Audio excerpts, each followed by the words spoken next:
How dare an uneducated girl like you act so bold? Arthur's firm has already made their promise. Who are you to open your mouth? Julian shoved Grace's shoulder with a sneer. Grace's sister-in-law, Sue, rushed in with a scream to support her. Julian, wake up! How can you act like this on the day of the family memorial? Shut up! This is the only way to save our family. Sue bit her lip and squeezed Grace's hand tightly, but Grace only offered a faint smile. It was a silent signal that she was fine. Grace walked up to Julian and shoved the divorce papers back against his chest. Fine. I will give you exactly what you want. I will sign these and send them to you. Grace walked into the kitchen and emerged with a single, worn leather bag. As she headed for the door, Eleanor's sharp mockery followed her like a knife. Stepping outside, the humid wind of a coming storm brushed her cheek, and there a black luxury sedan sat idling in front of the house. The door opened, and a man named Theodore bowed deeply with respect. For 10 years, Grace endured the coldness of her husband and the cruelty of his family, treated like a silent servant because she came from a humble background. Will she truly let her husband get away with bringing a mistress home and demanding a divorce on such a sacred family day? Once they discover Grace's true identity, a storm will tear this house apart. Stay tuned for this story of brilliant revenge and emotional restoration. Thank you for visiting our channel. Before we begin, please subscribe and like this video, and let us know where you are listening from in the comments so we can send our warmest wishes your way. Now let us begin today's story. A heavy, oppressive fog rolled off the Charles River, swallowing the gas-lit lanterns of Beacon Hill in a ghostly, white shroud. It was the kind of morning where Boston felt less like a modern city and more like a faded charcoal drawing, its cobblestone streets slick with a damp chill that seeped through the thickest wool coats. Inside the Harrison estate, a towering brownstone that breathed with the weight of 2 centuries of family secrets, the air was thick with the scent of floor wax and roasting lamb. Grace, a woman whose gentle face held the quiet strength of the Maine coastline she had left 10 years ago, moved through the grand kitchen like a ghost in her own home. She was 40 now, but the silver threads beginning to lace through her chestnut hair felt like scars earned in a war she was never meant to fight. She was the mistress of the house in name, yet her hands were red and chapped from a morning spent scrubbing silver and prepping a feast that would feed 50 of the city's most influential elite. She had been awake since 4, her movements precise and hushed. There were no caterers. Her mother-in-law, Eleanor, insisted that a proper Harrison wife should demonstrate her devotion through service. It was a thinly veiled excuse to keep Grace in a state of perpetual exhaustion, a high-end servant who bore a wedding ring instead of a paycheck. As Grace carefully balanced a heavy heirloom tray laden with the traditional offering for the family ancestors, a nod to the old ways the Harrisons pretended to honor, her mind drifted back a decade. She remembered Julian, the man who had once been her world, kneeling in a torrential Maine downpour. He had looked at her with such desperate, beautiful eyes, offering not a diamond, but a simple wild sprig of purple heather. "I don't need the city, Grace," he had whispered then. "I just need you." The memory felt like a cruel joke now. Still daydreaming, Grace? No wonder the floors in the East Wing still looked dull. The voice was like a razor blade wrapped in silk. Grace looked up to see Eleanor Harrison standing at the top of the mahogany staircase. Eleanor was a woman who seemed to be made of lace and iron, her white hair coiffed into a rigid helmet, her eyes 2 cold chips of flint. She stared down at Grace with a familiar, searing contempt. "My son should have married a woman from a family with a pedigree, not a girl who smells of pine needles and cheap cider from the backwoods of Maine," Eleanor sneered, her voice carrying easily through the vaulted hall. "You've been here 10 years, and yet you still carry the dirt of that village on your shoes. You are a stain on the Harrison name." Grace said nothing. She had learned long ago that silence was her only shield. She tightened her grip on the tray and turned toward the dining room, but a sudden shadow blocked her path. Julian appeared. At 42, he had inherited his father's sharp jawline, but none of the old man's integrity. He was dressed in a tailored tuxedo that cost more than Grace's father had made in a year, yet his face was flushed with a restless, ugly energy. He didn't look at Grace. He looked through her. "Julian," Grace said, her voice soft and trembling. "The guests will be arriving in an hour. Your father's 70th birthday. It's a milestone. Please help me with the seating arrangements." Julian let out a dry, jagged laugh. Instead of reaching for the tray, he reached into his inner pocket and pulled out a thick, white envelope. With a flick of his wrist, he slapped the papers against the tray Grace was holding, the force of it jarring her arms. "I'm done, Grace," Julian said, his voice cold and terrifyingly flat. "I'm done pretending that you belong in this house. I'm done pretending that I'm not embarrassed every time I have to introduce you to my colleagues." He shoved her. It wasn't a violent strike, but a dismissive, powerful push, as if he were clearing away a piece of clutter. Grace gasped, her heels skidding on the polished floor.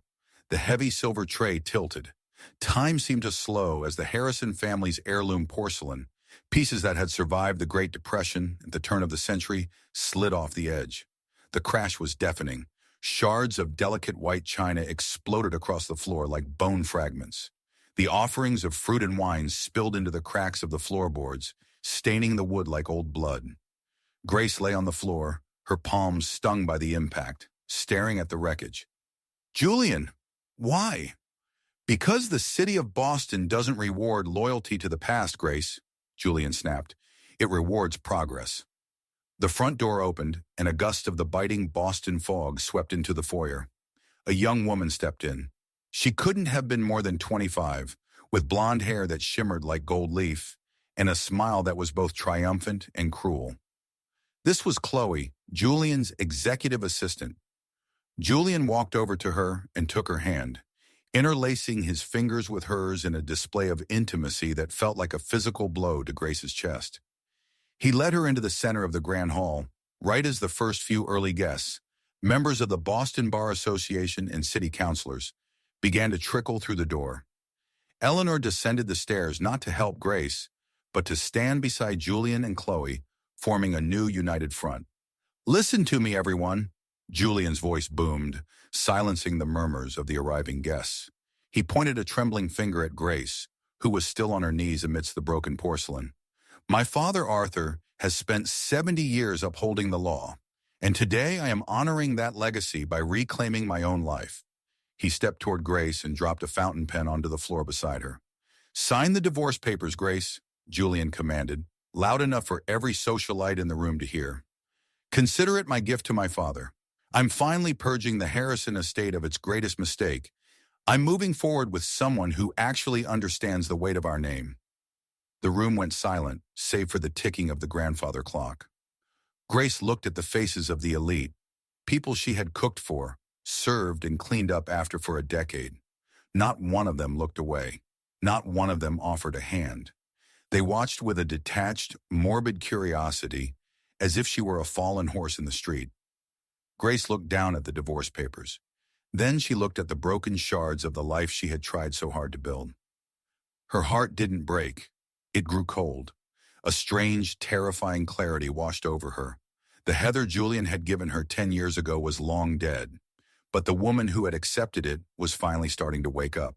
The humiliation in the grand foyer hung in the air, like the heavy Boston salt mist.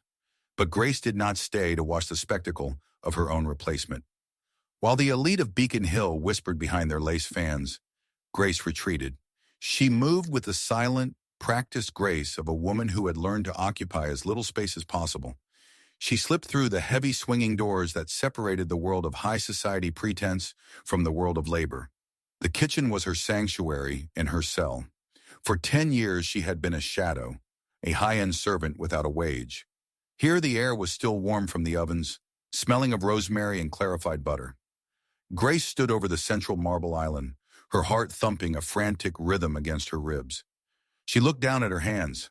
They were raw, the skin etched with fine lines from a decade of harsh detergents and garden soil. They were the hands of a laborer, starkly different from the soft, pale, manicured fingers of Chloe, which Grace had seen draped so possessively over Julian's tuxedo sleeve just moments before. From the other side of the door, the murmurs of the guests drifted in like a slow poison. "Poor Grace," a woman's voice tittered. Likely Mrs. Gable, a neighbor who spent more on her poodles than most spent on their mortgages. She was always so obedient, almost pathologically so. Some people simply lack the spine for our world. Grace ignored them. She had one final task. She moved to the back of the stove where a heavy cast-iron pot sat. In it, she began to prepare a New England clam chowder. It was a humble dish, creamy and rich with the brine of the Atlantic, the only meal that the patriarch, Arthur Harrison, truly loved. Eleanor had strictly forbidden it for the gala, claiming it was peasant food that would ruin the sophisticated palate of their French-inspired menu. But Grace knew Arthur. She knew that beneath the lawyer's robes was a man who missed the simple docks of his youth.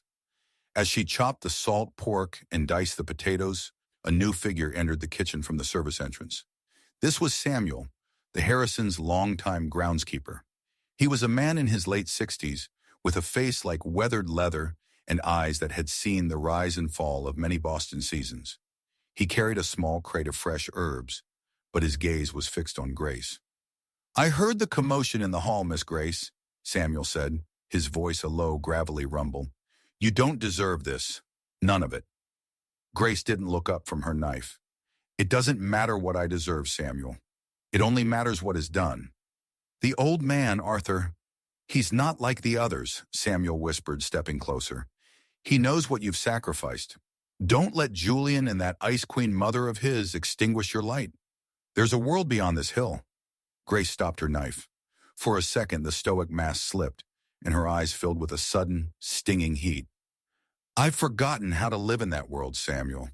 I've been a shadow for so long, I'm afraid the sun would just burn me away." "You're not a shadow," Samuel insisted, placing the herbs on the counter. "You're the foundation, and when the foundation leaves, the house tends to crumble." Grace offered him a small, tragic smile and turned back to her chowder. She stirred the cream in, watching the steam rise. She added the fresh clams, their shells clicking softly.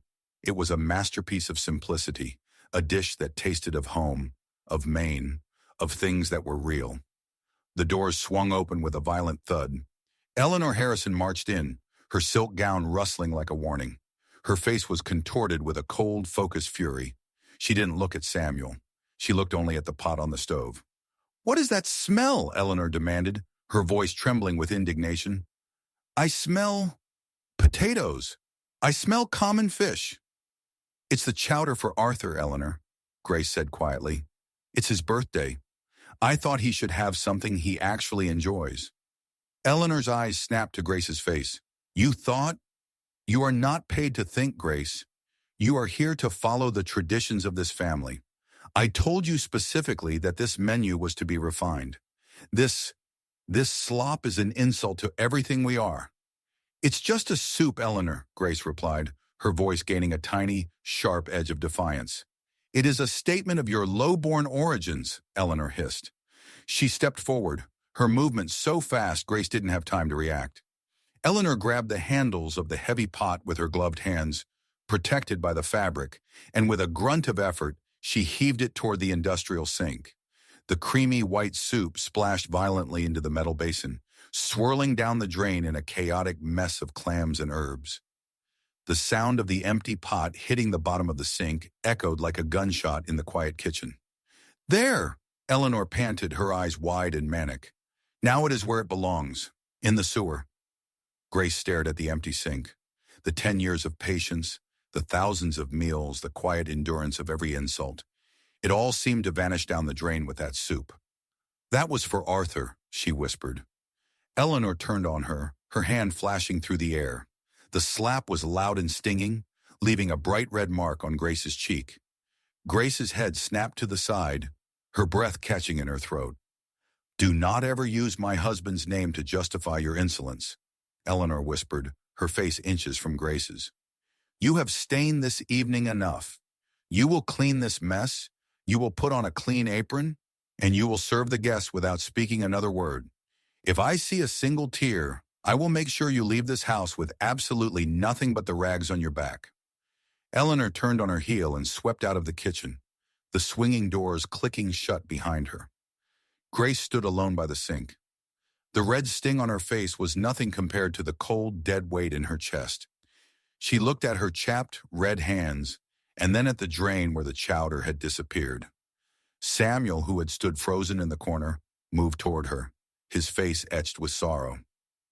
Miss Grace. I'm fine, Samuel, she said, her voice sounding as if it were coming from a great distance. She reached for a sponge. I have to clean the sink. Eleanor wants it spotless. But as she wiped the stainless steel, her fingers brushed against the divorce papers Julian had shoved into her pocket earlier. She felt the sharp edge of the paper, and for the first time in a decade, Grace didn't feel like a servant. She felt like a woman who was finally, painfully, becoming solid again. The gala roared on the other side of the kitchen doors, a cacophony of tinkling crystal and hollow laughter that sounded to Grace like the rattling of chains. She stood by the sink, the phantom sting of Eleanor's slap still warming her cheek, while the discarded clam chowder slowly vanished into the plumbing. She didn't cry. The time for tears had passed years ago, dried up by the relentless heat of the Harrison stoves and the coldness of their hearts. In the grand ballroom, Julian was the center of a parasitic orbit. He held a glass of vintage scotch in one hand and Chloe's waist with the other, his laughter booming as he regaled a group of junior partners with tales of restructuring the firm. To him, Grace was already a memory, a piece of old furniture he had finally dragged to the curb. He felt a profound sense of lightness, convinced that by shedding a lowborn wife, he was finally ascending to his rightful place among the Boston gods. Grace! The voice was thin, rasping like dry autumn leaves against a window pane. Grace turned to see Arthur Harrison standing in the doorway of the kitchen. He was 70 tonight, but he looked 80. His tuxedo hung loosely on a frame thinned by a secret illness he refused to name, and his eyes, once the sharpest in the Massachusetts judicial system, were clouded with a weary sadness. "Father," Grace whispered, instinctively reaching for a towel to hide her chapped hands. "You shouldn't be in here. The guests, the toast is about to begin." "To hell with the toast and to hell with the guests," Arthur muttered, leaning heavily on his silver-headed cane.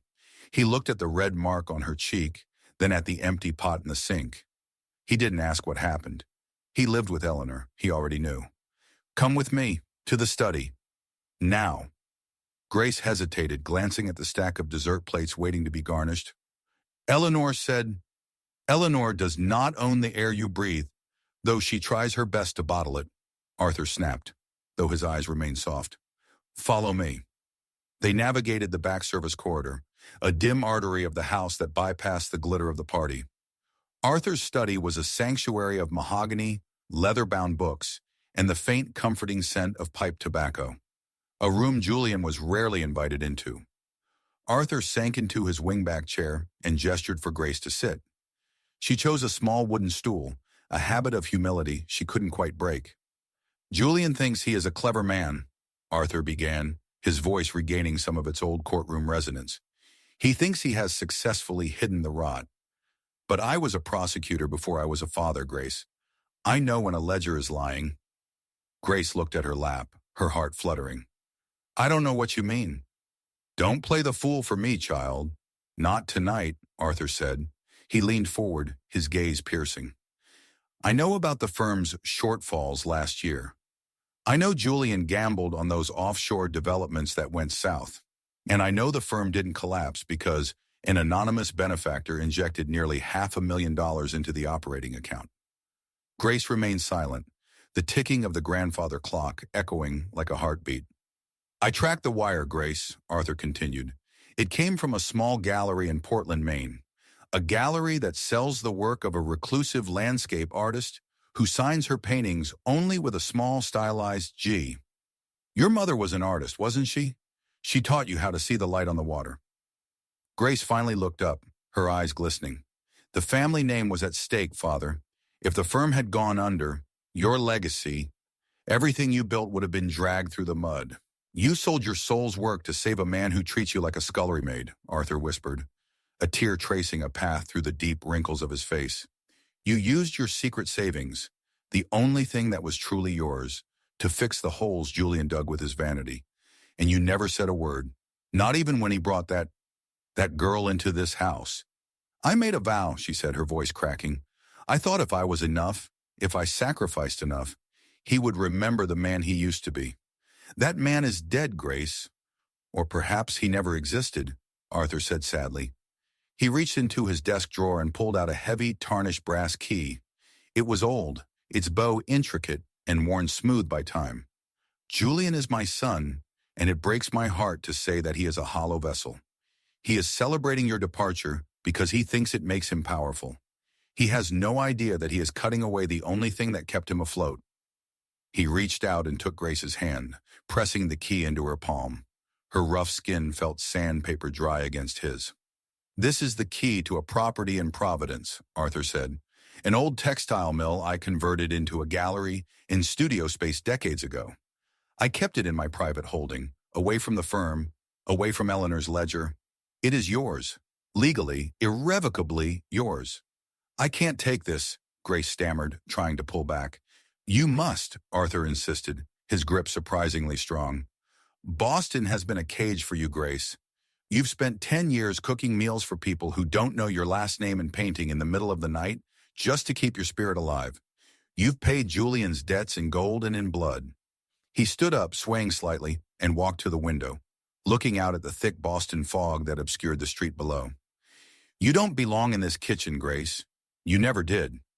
You belong to the open sky, to the colors Julian is too blind to see. Arthur turned back to her, a fierce, protective light in his eyes. Take the key. Leave tonight, before the sun rises and the lawyers start their circling. Providence is a city for makers, for dreamers. Go there and become the woman you were meant to be before the Harrisons tried to turn you into a shadow. What about you? Grace asked, clutching the cold metal of the key. I am a tired old sailor staying with the sinking ship, Arthur smiled weakly. But seeing you fly, that will be my last great victory. The study door creaked open. Marcus, Arthur's private valet, a man as silent as a grave and as loyal as a hound, stepped in.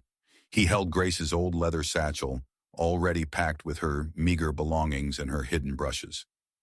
The car is at the back gate, Miss Grace, Marcus said softly. Grace looked at the key, then at Arthur. For the first time in 10 years, the weight on her chest shifted. It didn't disappear, but it became something she could carry. She stood up, walked to the man who had been more of a father to her than her own, and kissed his weathered cheek. Thank you, Arthur, she whispered. Don't thank me, he replied. Just paint the world so bright they can't help but look at what they lost. Grace turned and followed Marcus into the shadows of the hallway, leaving the sounds of the gala behind. In her pocket, the divorce papers crinkled, but her hand was wrapped tightly around the brass key, the key to a life she hadn't dared to imagine. The grand-grandfather clock in the hall struck midnight, its heavy chime vibrating through the floorboards like a funeral bell. The gala was still in full swing, a distant roar of forced merriment, but in the dimly lit foyer, the air was cold.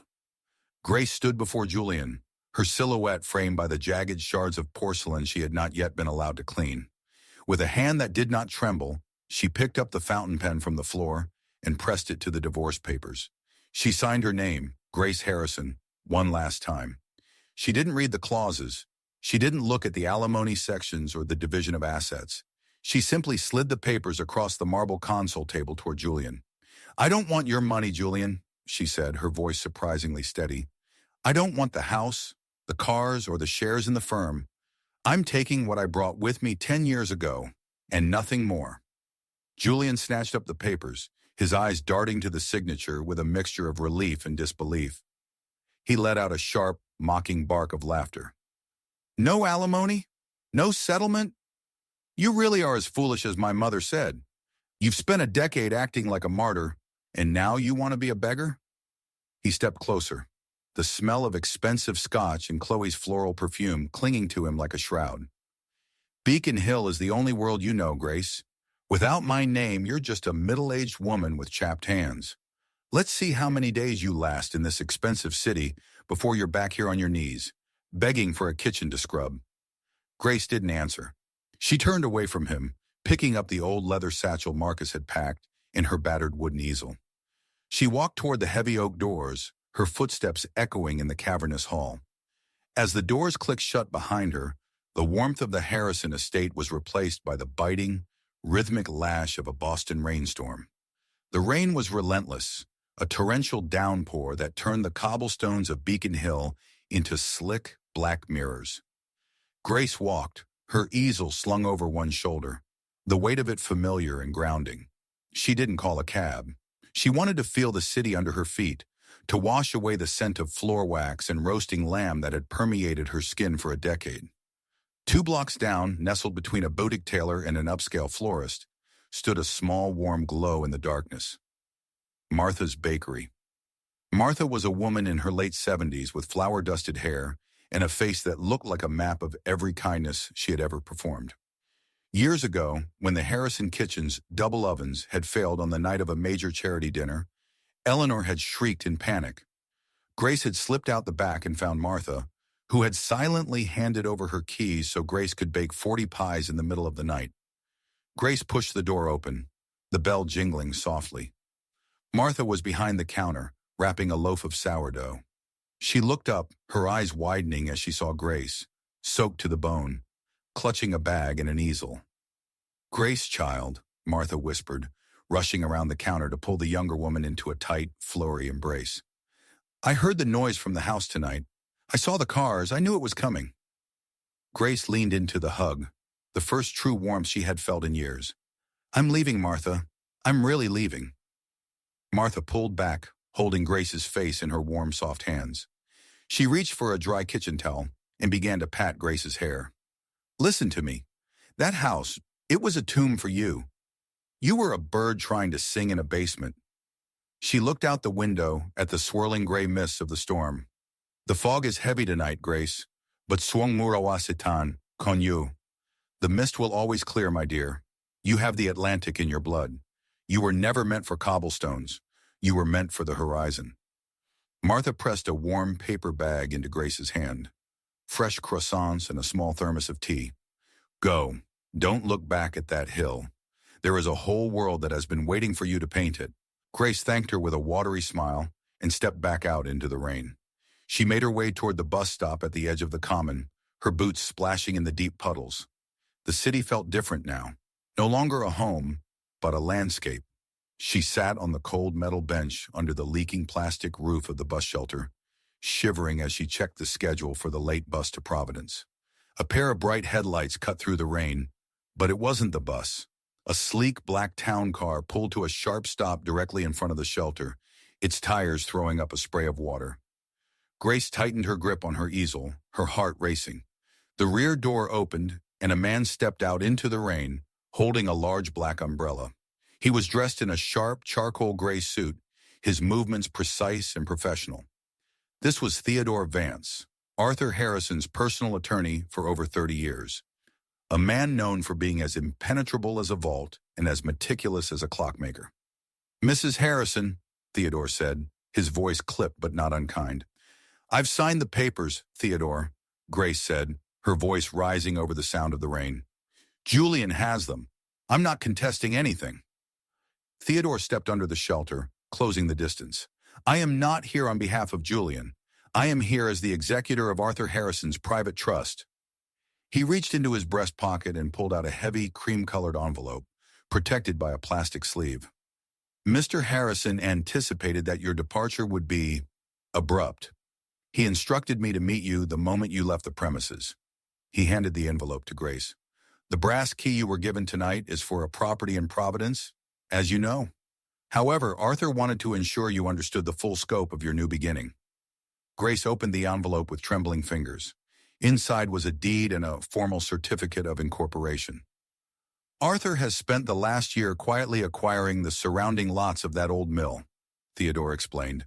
"You are not just inheriting a studio, Grace. You are the sole owner and heir to the Harrison North Gallery, the largest private art space in Providence.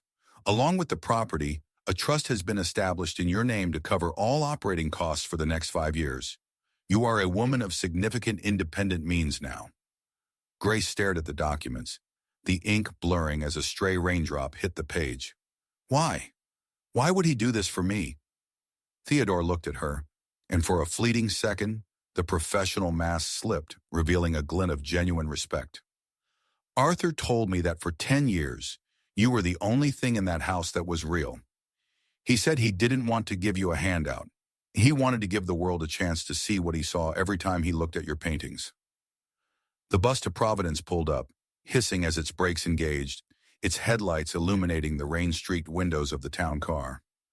"My driver can take you to Rhode Island, Mrs. Harrison," Theodore offered. Grace looked at the luxurious car, then at the weathered orange bus. She looked at the documents in her hand, the proof that she was no longer a shadow, but an owner. She shook her head slowly. "No, thank you, Theodore," Grace said, stepping toward the bus doors. "I think I'd like to take the bus. I want to see the road change from the window." She climbed the steps, paid her fare, and found a seat at the very back. As the bus pulled away from the curb, leaving the lights of Beacon Hill behind, Grace leaned her head against the cool glass. The fog was still there, but for the first time in a decade, she knew exactly where she was going. The bus ride from Boston to Providence was a bridge between two lives, crossed in the quiet hours before dawn. As the skyline of the Massachusetts capital faded into the rearview mirror, Grace watched the landscape shift from the rigid, vertical geometry of Beacon Hill to the rolling, wooded hills of Rhode Island.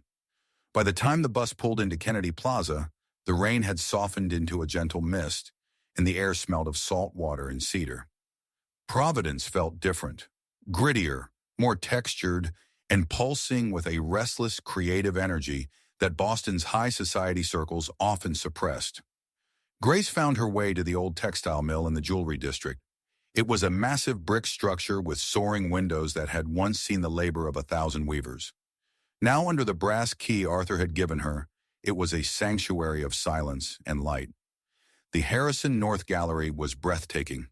The floors were polished maple, the walls a stark gallery white, and the top floor served as a private studio where the light poured in like liquid honey. Grace didn't unpack her clothes first. She unpacked her brushes. She set up her battered wooden easel in the center of the studio, the empty canvas staring back at her like a question. For the first few weeks, she was a ghost in the neighborhood. She ate simple meals of bread and fruit, her hands finally beginning to heal from the years of harsh chemicals. But the silence of the mill was heavy. It was a silence that demanded to be filled. She began to paint. Not the safe, picturesque landscapes Julian had forced her to produce for his clients, but the truth. She painted the suffocating fog of Beacon Hill. She painted the red sting of a slap on a pale cheek. She painted the way a heart looks when it is pouring down a kitchen drain. She decided to sign these works with a new name, The Silent Voice. It was a tribute to the decades she had spent as a mute servant, and a promise that her soul would never be silenced again. Her neighbors in the surrounding lofts were a far cry from the judging eyes of Boston. There was Henry, a man in his late 50s who lived in the carriage house directly adjacent to the mill. Henry was a master carpenter, a man with shoulders broadened by a lifetime of hewing oak and eyes that carried the quiet, steady ache of a widower. He was often seen on his porch, sanding a piece of mahogany or tending to the small, stubborn patch of garden between their properties. Their first real meeting happened over a dying sprig of heather. Grace had tried to plant a small bed of it near her entrance, a defiant attempt to reclaim the flower Julian had used to trap her. But the soil was rocky and neglected. "You're burying the roots too deep," Henry said one evening, his voice a low, melodic baritone that reminded Grace of a cello. He was leaning against the fence, a wood plane in his hand. "Heather likes to breathe. It's a hardy thing, but even the tough ones need a little space to stretch." Grace looked up, her face smudged with dirt. "I'm not very good at things that grow for pleasure. I'm used to things that grow because they're told to." Henry walked over, his movements slow and deliberate. He knelt beside her, his large, scarred hands gently moving the soil. "Nothing grows well under orders, Miss Grace. It just survives. If you want it to bloom, you have to let it forget the winter." Over the next few months, their friendship took root in that garden. Henry taught her the chemistry of the earth, while Grace taught him how to see the 20 shades of blue in a Rhode Island twilight. They worked together, transforming the rocky patch into a vibrant sea of purple and pink heather. More importantly, Henry talked to her as if she were a person, not a position. One evening, as they sat on the porch steps drinking cold tea, Grace confessed her fear that she was nothing without the Harrison name. "A chair isn't a chair because of the house it sits in," Henry said, wiping sawdust from his brow. "It's a chair because of the grain of the wood and the strength of the joinery." You spent 10 years being a wife, Grace, but that was just the room you were in. The grain of who you are, that's been there all along. You're the finest artisan I've ever met, and I've spent my life around people who make things. His words were the sunlight her spirit needed. Under the banner of the Silent Voice, Grace opened the gallery's first exhibition. She didn't hold a gala.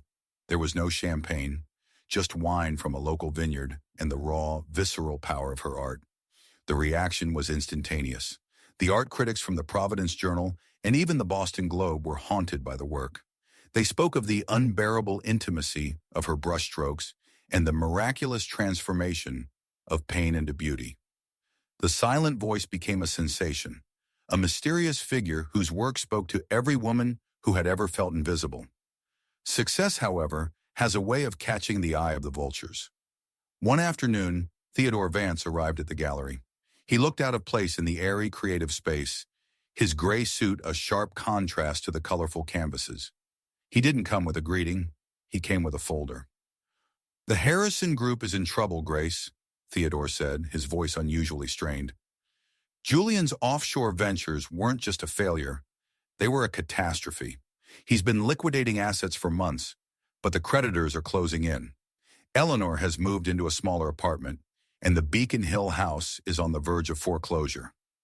Grace looked at a painting she had just finished, a depiction of a bird finally clearing a tall brick wall. "Why are you telling me this, Theodore?" "Because an anonymous investment firm, Apex Heritage Holdings, has made a massive multi-million-dollar offer to buy this gallery and the surrounding mill properties," Theodore explained.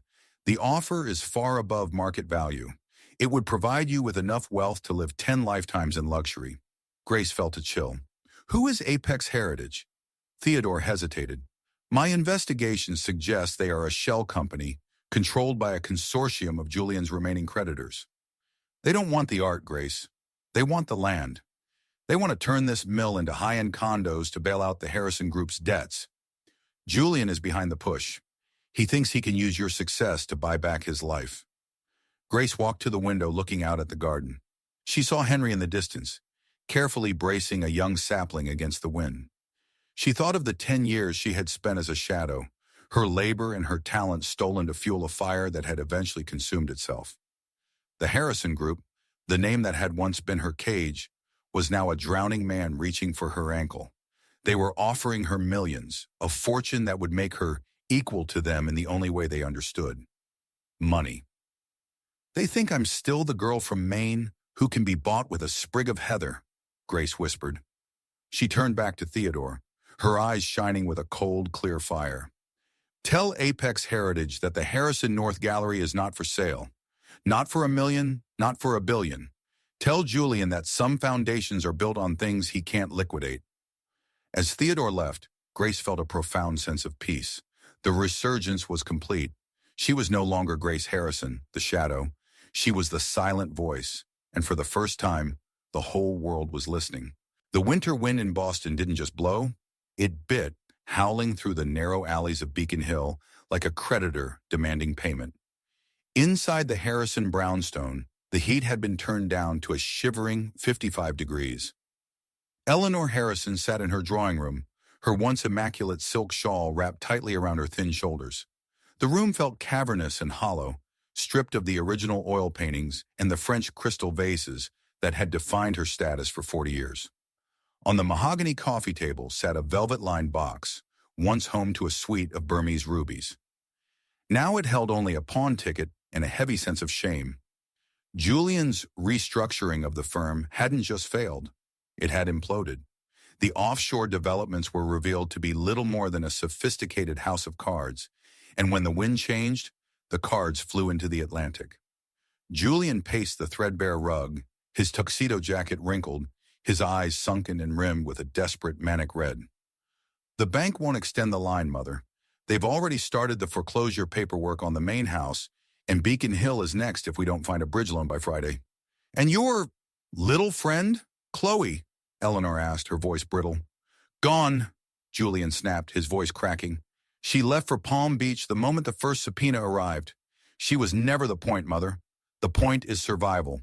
He stopped pacing, his gaze fixing on a newspaper clipping.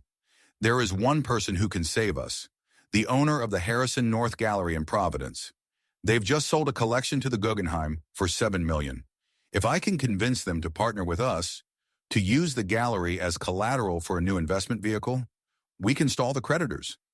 Do you even know who they are? Eleanor asked. Nobody does. They call her the silent voice, Julian said, grabbing his coat. But everyone has a price. I'm going to Providence. I'll make her an offer she can't refuse. The drive to Rhode Island was a blur of gray slush and mounting anxiety. Julian pulled his rattling Mercedes, the only asset the bank hadn't yet seized, up to the curb of the old textile mill. The building was magnificent, glowing with warmth and success. He adjusted his tie in the rearview mirror, trying to summon the old Harrison arrogance, though it felt like a costume that no longer fit. As he approached the glass and steel entrance of the gallery, he stopped. A small crowd had gathered on the sidewalk, hushed and respectful. In the center of the group stood a woman. She was dressed in a floor-length coat of midnight blue cashmere, her hair swept up in an elegant, effortless chignon that caught the pale winter sun. She was talking to Dr. Alistair Thorne, the head of the Rhode Island School of Design, a man Julian had spent years trying to impress without success. Julian watched, mesmerized. The woman moved with a regal, quiet confidence, her laughter melodic and genuine. She looked like a queen of the art world, someone who breathed an air Julian could no longer afford. He felt a pang of bitter envy. This was the success that should have been his. He waited until the crowd dispersed, his heart hammering against his ribs. He didn't recognize her back. He only saw the silhouette of a woman who held his life in her hands. He stepped inside the gallery, the scent of expensive oil paint and cedar wood washing over him. The walls were covered in canvases that seemed to pulse with emotion. Depictions of storms, of healing, of light breaking through thick, oppressive fog. "May I help you?" The voice came from the reception desk. It belonged to Isabella, a young, sharp-eyed gallery assistant with a streak of violet in her hair and an air of cool professionalism. She looked at Julian's wrinkled suit with a faint, discerning flick of her brow. "I have an appointment with the owner," Julian lied, his voice regaining a bit of its practiced iron. "Julian Harrison of the Harrison Group." Isabella checked a digital tablet. "We have no such appointment, Mr. Harrison, but the artist is currently in her private viewing room. She said she was expecting a representative of the creditors. I suppose that's you." "Yes," Julian said, his throat dry. "Exactly." Isabella led him to the top floor. The room was circular, with floor-to-ceiling windows that offered a panoramic view of the Providence River. In the center of the room sat a high-backed velvet chair, facing away from the door toward the water. "Madam," Isabella said softly, "Mr. Harrison is here." Julian stepped forward, clutching his briefcase as if it were a shield. "Thank you for seeing me. I know our previous offer through Apex Heritage was rejected, but I've come to speak to you personally. The Harrison Group has a legacy that spans generations in New England. We are facing a temporary liquidity issue, but with your capital and our name, we could dominate the East Coast market. I'm prepared to offer you a seat on our board and a 50% stake in—" The chair began to rotate, slowly, deliberately. Julian's words died in his throat. He watched as the midnight blue cashmere coat came into view, followed by a face he knew better than his own, yet didn't recognize at all. Grace.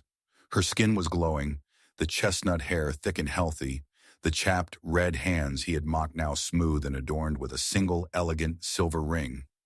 But it was her eyes that stopped his breath. They were no longer the eyes of a servant looking for approval. They were the eyes of an ocean, deep and immovable. Julian's briefcase slipped from his numb fingers, hitting the floor with a dull thud. He swayed, his knees nearly buckling. "Grace?" She didn't stand up. She simply looked at him, a faint ghost of a smile playing on her lips. "Hello, Julian. You're late. I believe the mortgage on the Beacon Hill house was due 3 hours ago. The gallery, the silent voice." Julian stammered, his mind reeling as he tried to reconcile the woman who had scrubbed his floors with the woman who now owned his future. He looked around the room, seeing the $1 million canvases, the prestige, the power. "How? My father. Arthur did this, didn't he? He cheated me. Your father didn't cheat you, Julian, Grace said, her voice calm and steady. He simply gave the seeds to the person who knew how to make them grow. You spent 10 years trying to bury me in the dark. You forgot that I was a seed. Julian fell into a chair opposite her, his face ashen. He looked like a broken child. Grace, please, you have to help. If the firm goes under, the Harrison name is finished. Mother is selling her wedding rings. I have nowhere else to go. You're a good person, Grace. You always were. You believe in kindness, in helping those in need. Grace leaned forward, the light from the window catching the silver of her ring. You're right, Julian. I am a person of faith. But my faith is no longer in your ledgers or your empty promises. She stood up, walking to the window and looking out at the city she had come to love. For 10 years, I prayed for a miracle in that kitchen, she said softly. I thought the miracle would be you changing, but God had a different plan. The miracle wasn't you staying, it was me leaving. She turned back to him, her expression one of profound, crystalline peace. You came here looking for numbers to save your life, but I believe in the justice of a higher power more than I believe in your spreadsheets. If you believe God still performs miracles, Julian, then this story, my story, should restore your faith. Because the miracle is that I finally found my voice while you were busy trying to steal it. Julian stared at her, a single pathetic tear tracking through the grime on his cheek. He realized with a crushing finality that the woman he had, Shua Joy, was the only person who could have saved him. Not because of her money, but because of the grace he had never deserved. Isabella, Grace said, her voice ringing with a new, unshakable authority. Please show Mr. Harrison to the exit, and remind the groundskeeper to lock the gate. The fog is coming in early tonight. As Julian was led away, Grace sat back down. She didn't feel triumph. She felt a quiet, holy relief. The mask had fallen, and for the first time in her life, she was looking at a world that was finally, beautifully in balance.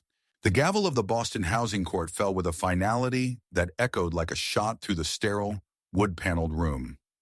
Julian Harrison sat paralyzed as the judge finalized the foreclosure of the Beacon Hill estate. Beside him, Eleanor clutched her worn leather handbag, her knuckles white, her eyes staring at nothing. They had lost. The legacy, the lineage, the very walls that had defined their existence were no longer theirs. Grace stood at the back of the courtroom, not as a spectator, but as the new proprietor. Through a series of complex legal maneuvers orchestrated by Theodore Vance, Grace had not invested in the Harrison Group. She had waited for it to die and then bought its skeleton. Specifically, she had purchased the mortgage of the Harrison brownstone through her private foundation. As the court cleared, Julian approached her, his face a mask of sweating desperation. You bought it, he rasped, his voice a ghost of its former arrogance. You bought the house. Does this mean we can stay? We can work out a lease, Grace. I'll do anything. Grace looked at him, and for the first time she felt no tremor of fear, no instinct to serve. The house is no longer a residence, Julian. It's being rezoned. Within the month it will open as the Heather House, a sanctuary and vocational center for women seeking refuge from domestic hardship and emotional abuse. The kitchen you kept me in for 10 years will now be a place where women learn to nourish themselves and their children. Julian recoiled as if struck. You're turning my family home into a shelter? You're destroying our name. No, Julian, Grace replied calmly.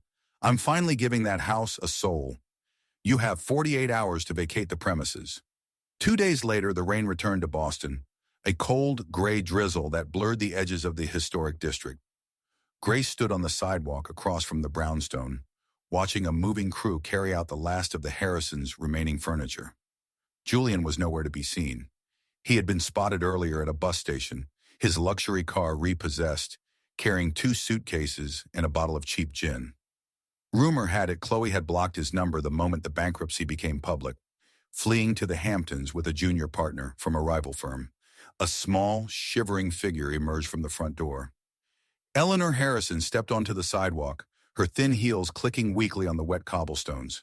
She was dressed in a moth-eaten fur coat, looking like a relic of a forgotten era. She spotted Grace and stopped, her face twisting into a familiar snarl. You think you've won, don't you? Eleanor hissed, her voice cracking in the damp air. You think you can buy respect? You'll always be that girl from Maine. You'll always be... Eleanor stopped. She looked into Grace's eyes, expecting to see spite, or perhaps a glimmer of triumphant malice. Instead, she found an ocean of profound, quiet compassion. Grace wasn't looking at an enemy. She was looking at a broken, lonely old woman who had poisoned her own life with pride. The words died in Eleanor's throat. The fire of her hatred couldn't survive in the presence of Grace's empathy. For the first time in her life, Eleanor Harrison bowed her head. She tucked her chin into her collar and walked away. Her shoulders slumped, disappearing into the gray swung moo of the city she had failed to conquer. Grace turned to enter her new building, but she was stopped by Officer Miller, a veteran beat cop who had patrolled Beacon Hill for 20 years. He was a stout man with a friendly face and a deep respect for the neighborhood's history. Ma'am, Miller said, tipping his cap, I heard what you're doing with the place. I've seen a lot of tears behind those closed doors over the years. It's good to know there's finally going to be some light in there. Thank you, officer, Grace smiled. We're going to try. Inside the foyer, the air was still and cool. The broken porcelain had long been cleared away, but the house felt different. Lighter. Marcus, the valet, was waiting for her near the mahogany staircase. He looked older, his movements slower, but he held an air of profound peace. Mr. Arthur wanted you to have this, Miss Grace, Marcus said, his voice thick with emotion. He handed her a sealed, cream-colored envelope. He wrote it the night you left for Providence. He told me to give it to you only when the house was yours again. Grace took the letter and walked into Arthur's old study. She sat in his wing-back chair and broke the seal. The handwriting was shaky, the ink fading in places, but the voice was unmistakable. My dearest Grace, if you are reading this, then you have done what I could not. You have reclaimed the space that Julian and Eleanor tried to steal from you. I am likely gone by the time you hold this, but I want you to know the truth. I watched you for 10 years. I watched you dim your light so that my son wouldn't feel overshadowed by your brilliance. I watched you endure Eleanor's cruelty with a dignity that shamed me. My greatest regret is not that I failed as a lawyer, but that I failed to protect the daughter I found in you. But seeing you walk out that door into the fog, that was the proudest moment of my life. You didn't just leave a house, you chose yourself. You chose the colors of the world over the gray walls of this prison. I am so deeply, immeasurably proud of you, Grace. Not for the gallery, not for the success, but for the strength it took to believe you deserved a life of your own. The house is a shell. You are the pearl. Go now and let the thatched thou bloom in the hearts of those you help. You have my blessing, and you have my love. Yours always, Arthur. Grace clutched the letter to her chest, the tears finally falling, not in sorrow but in a great release. The silent voice had been heard by the only man whose approval had ever truly mattered. As the sun began to break through the Boston clouds, casting long, golden fingers through the study windows, Grace looked at the empty walls. Tomorrow the painters would come. Tomorrow the beds would be delivered. Tomorrow the house of shadows would become a house of healing. Grace stood up and walked to the window.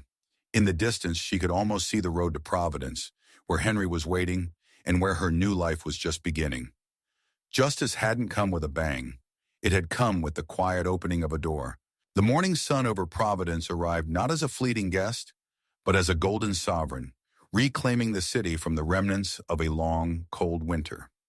It poured through the floor-to-ceiling windows of the Harrison North Gallery, igniting the canvases until the oil seemed to breathe. The air inside smelled of fresh lilies, expensive espresso, and the faint, sweet scent of the heather blooming in the courtyard. This was the day of Grace's retrospective, the largest solo exhibition of her life, titled The Geography of Silence. Grace stood in the center of the main hall, dressed in a gown of soft lavender silk that moved like water around her ankles. She looked at her hands. They were no longer the chapped red tools of a servant, but they were not idle either. They were strong, steady, and capable of capturing the soul of a storm. Beside her stood Henry. He wore a charcoal suit that felt somewhat foreign to a man who spent his days in flannel and sawdust, but his hand was warm and calloused as it wrapped firmly around hers. You're shaking, Henry whispered, his thumb tracing a comforting circle on the back of her hand. Grace smiled, a genuine, radiant expression that reached her eyes. Only with excitement, Henry. For so many years I was afraid of the light. I thought it would only show the world how small I was. Now I realize the light is just there to show the way home. The gallery doors opened and the first wave of guests arrived. Among them was Clara, a vibrant woman in her 70s with silver curls and eyes that sparkled with newfound purpose. Clara had been the first student in Grace's Creative Refuges program, a free painting workshop for older women who had spent their lives caring for others while their own dreams sat in the dark.